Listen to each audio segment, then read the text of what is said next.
क्या हाल है, दूसरी वीडियो और वो भी रेडिट के ऊपर। यस, डब्ल्यूडब्ल्यू के रेडिट को छानने वाले कि भाई उधर क्या चल रहा है। काफी टाइम हो गया हमने रेडिट की वीडियो नहीं बनाई है। लेट्स सी कि भाई रेडिट कुछ है भी काम का या नहीं। मैं अभी रेडिट पे आया, मैं देख रहा हूँ कि मेरे अकाउंट को ही बैन कर दिया, बट फिर भी ये चल रहा है तो पता नहीं क्या सीन है। रेडिट कुछ अलग ही नशे करके बैठा है। एक सेकंड, ये इंट्रो था?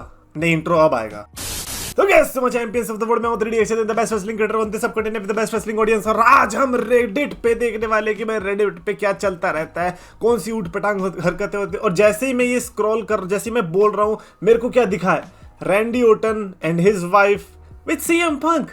Who would have imagined काफी साल पहले कि रैंडी ओटन सीएम पंक और रैंडी ओटन की वाइफ, ये तो खैर इमेजिन करने वाली चीज नहीं है, बट फिर भी सीएम पंक एक हंसते हुए दिखेंगे रैंडी ओटन के साथ, वो भी डब्ल्यूडब्ल्यू से रिलेटेड। मतलब I just like it man. CM Punk and Randy Orton, I think वो वाला टाइम होगा जब सर्वाइवर सीरीज में इनकी रिटर्न हुई थी। आई डोंट नो, बट जो भी है, if CM Punk is happy, I am happy. If CM Punk is in problem, then maybe I am the problem, जिसकी वजह से सीएम पंक प्रॉब्लम में।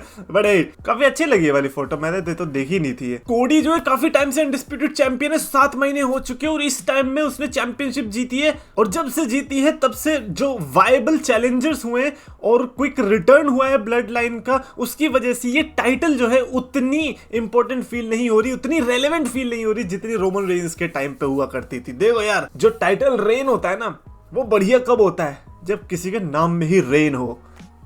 अरे यार, सॉरी यार, मैं रेडिट की वीडियो बना रहे तो भाई बकैती तो करनी बनती है।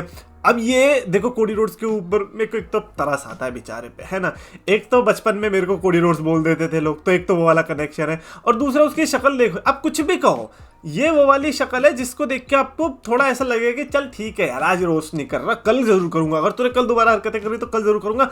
With that being said, title reign lacklustre तो रहा है, ऐसा लैकलस्टर रहा है कि किसी को फर्क ही नहीं पड़ रहा कि भाई इस चैंपियनशिप के लिए कोई मैच है भी कि नहीं। सर्वाइवर सीरीज में everybody is like, blood line में क्या होगा, ब्लड लाइन में क्या होगा, चीको फाटो के साथ कोडी रोड्स बाहर में जाए, जाना रैंडी ओटन का ख्याल रख एम्बुलेंस में जाके। हद है यार, ये कर रहे हरकतें बताए तो ऑब्वियसली कोडी रोड्स के लिए बुरा भी लगता है, but at the same time तुमने चैंपियनशिप की इज्जत दांव पे लगा दिया है। अब वो क्या घर पे बैठ रहा है और रो रहा है, कह रहा है यार जल्दी से जल्दी एक इमोशनल प्रोमो लिखता हूँ, किसी के फैमिली मेंबर को बीच में इन्वॉल्व करता हूँ और फिर देखो मस्त तड़कती फड़कती स्टोरी लाइन बनाता हूँ। मैं कह रहा हूँ अगर कोडी रोड्स ने अपनी इंटरेस्टिंग स्टोरी लाइन नहीं दी ना रेसलमेनिया 41 तक, मैं आग लगा दूंगा।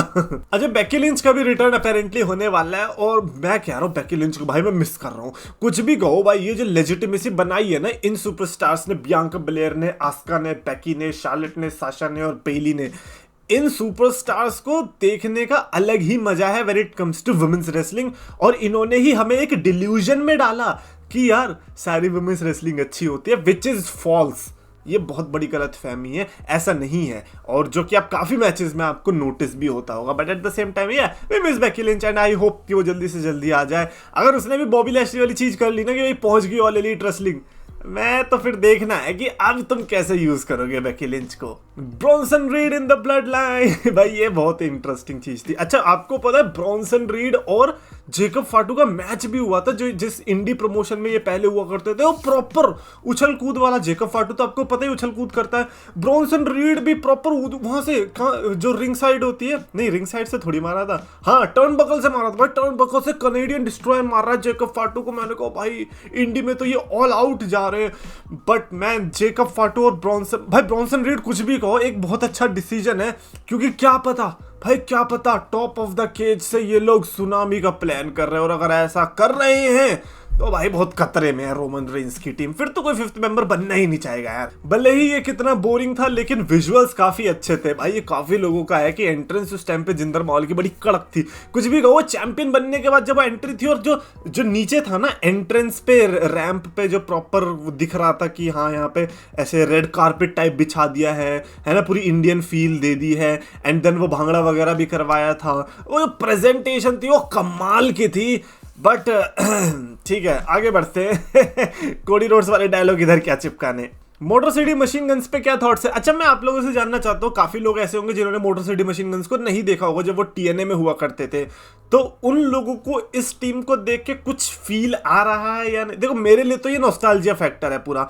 मेरे लिए कुछ ऐसा नहीं है कि भाई एक्स्ट्रा ऑर्डिनरी कर देंगे, एक्स्ट्रा ऑर्डिनरी करने वाली टीमें बहुत है, बट क्या आपको वो फील आ रही है? अगर आपने इनको पहले नहीं देखा है तो वो डेफिनेटली कमेंट्स में लिख के बताना। ये कह रहा है कि ये स्ट्रेट जो है 4 वर्सेस 4 होना चाहिए था, 5 वर्सेस 5 स्पेक्टेकुलर और क्लासिक है, लेकिन ये सिर्फ ब्लड लाइन से रिलेटेड है। भाई देखो यार, ये तो मैं मानना चाहूंगा, और ये 4-on-4 करते हैं। मेरे को जहां तक याद है इन्होंने शायद NXT में भी एक 4-on-4 दिया है। और यहां पर अगर तुम्हारे पास जेन्युइनली कोई नहीं था 5th मेंबर के लिए, आपको ब्रॉन्सन की तरफ जाना पड़ रहा है, आपको सेथ की तरफ जाना पड़ रहा है, तो शायद आप 4-on-4 के लिए स्टिक रखते। बट आई गेस वो मल्टी पर्सन में वो बहुत एक्स्ट्रा जाना चाहते थे। और ऑफ कोर्स क्योंकि अगर आपकी टीम में टामा टोंगा टांगा लो है तो आप एक्सप्लोर करना चाहते हो और ऑप्शंस था। आई थिंक मेरे को लगता है ये 2 बहुत बड़े रीजन है जिसकी वजह से ये 5-on-5 गए होंगे, ताकि जेकब फाटो ब्रॉन्सन एक टीम में रह के वो लेजिटिमेसी ला पाए। फेवरेट इंटरकॉन्टिनेंटल चैंपियन इस भाई फेवरेट क्या होता है यार? लाइक गुंथर के बाद से लाइक जे उसो भी बना है, सेमी ज़ेन बना है, ब्रॉन ब्रीकर बना है।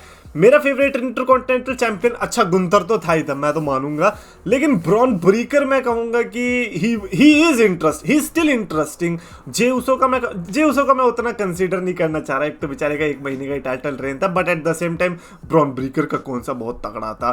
बट मैं ब्रॉन ब्रीकर को इसीलिए कहना चाह रहा हूँ बिकॉज ये इंटरकॉन्टिनेंटल टाइटल हो सकता है कि आगे चल के सिनोनिमस बन जाए ब्रॉन ब्रीकर से, कि हाँ भाई क्योंकि फर्स्ट टाइटल भी जीती है उसने और आगे चल के बड़ी टाइटल्स भी जीतनी है। सो यू नेवर नो, जैसे जॉन सीना का यूनाइटेड स्टेट्स टाइटल के साथ कनेक्शन है, ऐसा मैं ब्रॉन ब्रीकर और इंटरकॉन्टिनेंटल टाइटल का देख रहा हूँ। रेट्रोस्पेक्ट में क्या तुम्हारी फीलिंग्स चेंज हुई रेसलमेनिया 39 की जो एंडिंग थी उससे? देखो, नहीं हुई, बिल्कुल भी नहीं हुई भाई। मैं तो खुश था यार, मैं जेन्युइनली खुश था रेसलमेनिया 39 में भी और रेसलमेनिया 40 में भी।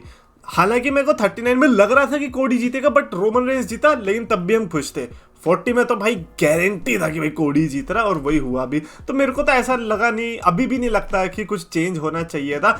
इनफैक्ट हम जो कह रहे हैं कि कोडी रोड्स का टाइटल रेन बोरिंग था, अगर रोमन रेंस नहीं हारता तो बहुत मुश्किल होती, और शायद से रोमन रेंस के जो टाइटल रेन को हम लेजेंडरी कह रहे हैं, शायद से वो भी चीज़ हट जाती। जैसे भी रिसेंटली शक्तिमान का आप कंट्रोवर्सी देख रहे होगे कि इतना लंबा चले जा रहा है, खींचे जा रहा है, तो अब लोगों ने हेट करना शुरू कर दिया। मेरे को लगता है वो रोमन रेंस के टाइटल रेन के साथ हो सकता था, तो बहुत अच्छे टाइम पे हटाए। एट द सेम टाइम क्या ओपोनेंट सही था रोमन रेंस का? इस पर डिबेट कर सकते हैं कि हाँ कोई और हो सकता था रोमन रेंस की टाइटल रेन लेने वाला, ना कि कोडी रोड्स। हाँ, प्रोमो देखा हमने, लाइव एक्शन भाई, ऐसे लाइव तो ऐसे दिखा रहे जैसे जिंदगी में पहली बार कोई चीज़ लाइव आने वाली है। हमें पता है तुम लाइव ही कर रहे हो बहुत टाइम से।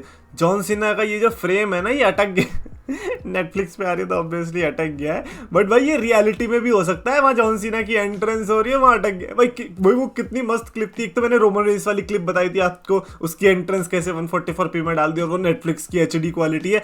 बट एक और था जिसमें कोडी रोड्स प्रोमो कट कर रहा है एंड द रॉक की म्यूजिक बजता हिफ में, और जैसे ही इतना हुआ बफरिंग चालू। मैं कह रहा अगर ऐसा रियल में हो गया तो यार लोग तो एक ने तो केस कर दिया, फ्लोरिडा का कोई बंदा है, उसने माइक टाइसन और जेक पॉल के पे, क्योंकि बफरिंग हो रही थी तो उन्होंने नेटफ्लिक्स पे ही सू कर दिया। मैंने कहा यार अगर ये हो गया मजा आने वाला है। WWE आई थिंक इसीलिए ना, जो अभी दिसंबर में एक और नेटफ्लिक्स का इवेंट करने वाली WWE, आई थिंक वो टेस्ट रन करने वाली है। वो देखना चाह रही है कि तुम्हारी औकात भी है रॉ को चलाने की या नहीं, या फिर अपने 6 बिलियन तुम पकड़ो वापस। अरे वो भी नहीं दे सकते क्योंकि हमने तो वो खर्च कर लिए, टॉफी खा ली हमने। किसी ने स्टोरी टेलिंग और मैचेस दोनों फायर, और उस पर ट्रिपल एच और रैंडी ओटन को कोट किया है 2009 का। भाई स्टोरी टेलिंग कमाल की थी, but you don't tell me कि मैचेस कमाल के दे।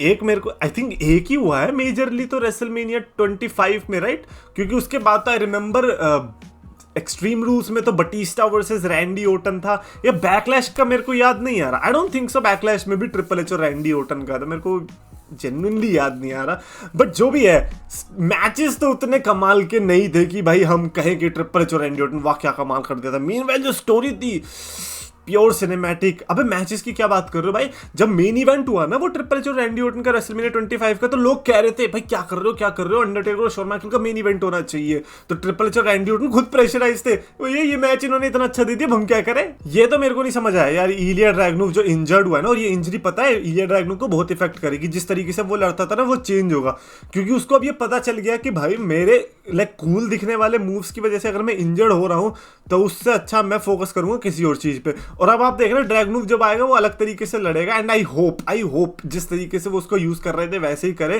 बिकॉज ड्रैगनोव इज अ गाय जो कि सिर्फ एक गाय नहीं, जो कि सुपरस्टार बनने की कैपेबिलिटी रखता है। ये आई डोंट नो कितना सच है कितना झूठ है कि एक्चुअली में जीन ओकरलैंड के नाम के बीच में ऐसा था, बट नाम के बीच में जो भी हो, एंडिंग में जो है वो प्रॉपर आयरनी बना रहा है उसके निक नेम पे। अगर हम भारतीय हैं तो हम तो समझ सकते हैं, अंग्रेज लोग शायद नहीं समझ पाएंगे।